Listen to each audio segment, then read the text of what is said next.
Greetings in Christ. It's Monday, April 22nd, 2013, 60 days until the opening, the Thyranixia of the new Holy Trinity Greek Orthodox Church here at Babcock and Cumberland in the North Hills of Pittsburgh, where we're standing looking at the outside, the gleaming gold cross today and the beautiful copper-colored dome. Haven't been out here for a while because we've been taking so many things on the iconography. But thought it'd be a good time to take a look outside. You can see that there's been some progress made since the last time. The landscaping people have been out, and the earth-moving people, and they have flattened all this out. You can end up seeing some really nice grass area out here. We're going to have the festivals and various other events.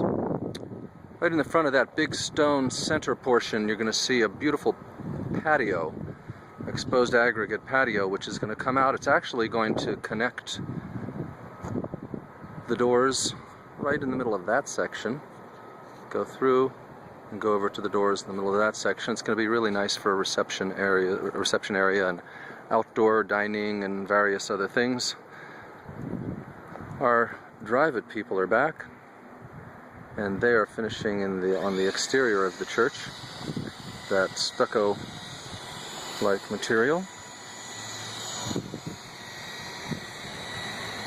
And you can really get a good idea on this beautiful sunny day what a nice neighborhood this is going to be. The landscaping people are going to be planting a buffer of bushes and trees and various other types of plantings that'll block a little of the traffic from here, from Cumberland and Babcock. So it'll be just a little bit more secluded than you see now, but you won't be able to stop this beautiful view as you look at the Sisters of Divine Providence Mother House across the street, down just a little bit further, La Roche College. And what a nice fit, a traditional monastery castle type building over here, academic over here, La Roche, and the beautiful new construction of Holy Trinity Church, fitting right into this neighborhood of faith and healing. As we approach the doors coming around the back of the altar there, you see the sacristy area that sticks out, and they've done some construction type things here. You see the air conditioners, the HVAC units have been placed. They've connected the downspouts. Drive-it people are going to be coming and finishing this shortly. We got rails in here. All this beautiful stonework. Another air conditioning unit over here. This is the side door to the narthex. Really just an exit door.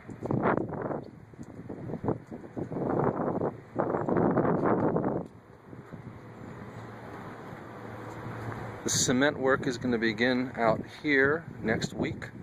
Very nice decorative cement all through this area in the front.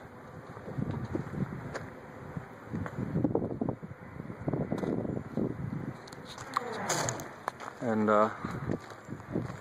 let's head in. Oh, we have our little pulaikia here, our little birdies, which I filmed earlier. They're kind of guarding the door here.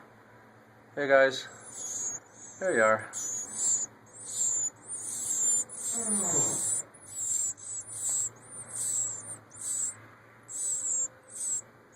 You've got till June 22nd to grow up and fly away. Alright, don't tell anybody. We'll ignore the do not use sign and walk right in this door since it's open. And finally, we're getting our window in here, our reception window. See the beautiful archway? This is when people walk in, this is what they're going to encounter. It's a pass-through area there. Actually, that will slide open and close with glass. And this is the office entrance. You can see that it's going to have columns coming up the side. There's the caps.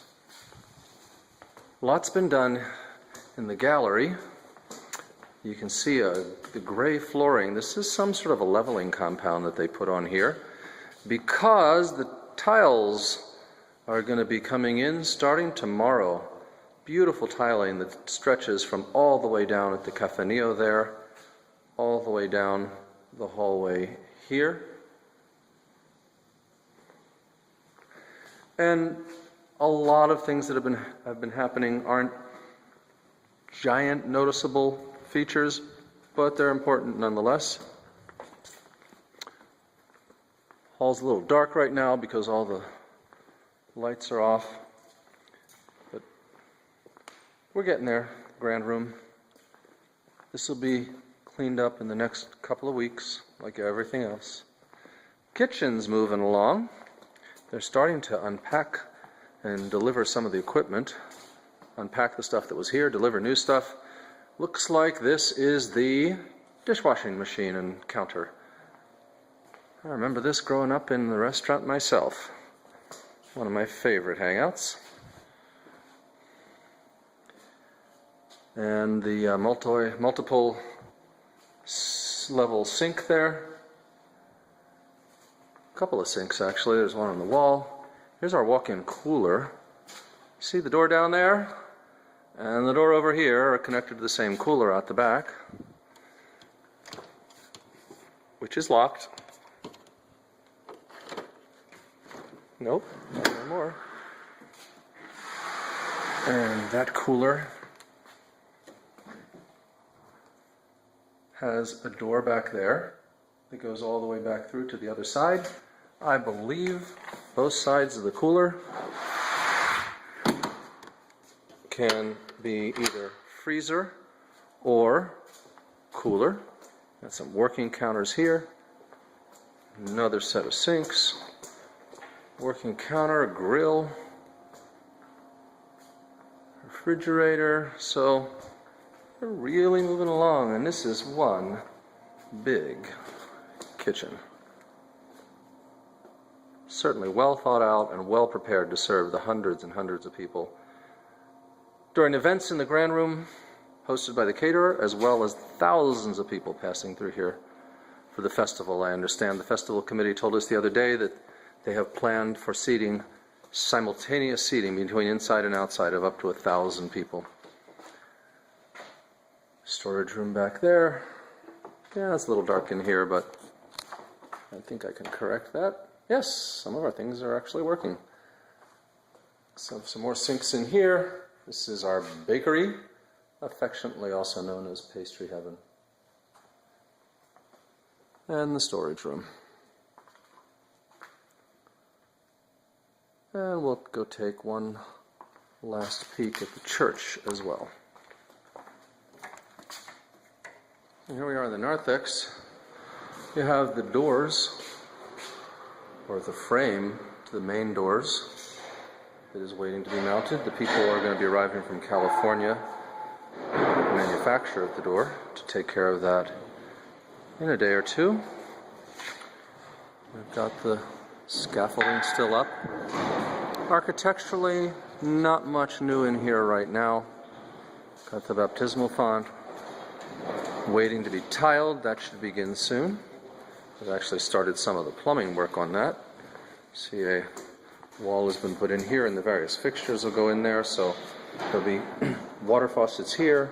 But in order to determine which font the water goes into, the child's font in the center, the adult font on the outside, and down on the floor there'll be a cap for a drainage switcher where you'll be able to then drain those directly out into the specially designed drains that go into a French drain in the ground, so that the sacramental waters are taken back into the earth. Here's the choir area. See that the sound people were here. They've put some brackets up here. They came in and they measured and they mounted for their speakers, and then took them away so they don't get damaged in the construction process. Go in the sacristy back here. Not much here right now. They will be putting the flooring in here shortly. They did put closet doors for the priest's vestments, but no handles yet. It's a good thing I don't have anything in there yet. Wouldn't be able to get it out.